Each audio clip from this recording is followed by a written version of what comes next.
Vi fejrer i dag demokratiets og grundlovens 164 års fødselsdag. Det er en mærkedag i demokratiets tjeneste, og vi har en grundlov, som jo regnes for at være den øverste af alle love. Men det er jo Folketinget, der fastsætter, hvordan man fortolker grundloven, og kan Folketinget tage fejl?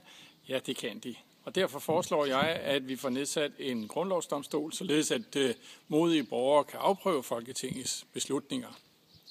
Det er en spændende dag at være konservativ. Det er jo sådan, at i dag, der har konservative fået tænkepause til i morgen vedrørende folkeskoleforliget. Børnene skal ikke være længere i skole end allerhøjst nødvendigt, og derfor er vi gået imod, at at det skal være obligatorisk at få lektiehjælp.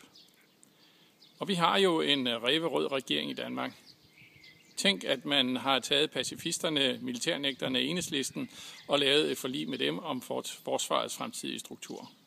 Det er jeg stærkt imod, og det må vi straks lave om, når vi kommer i regering efter næste valg. Men kom og hør min grundlovstale først i Lejre kl. 16 og senere på Hotel Prinsen i Roskilde kl. 17.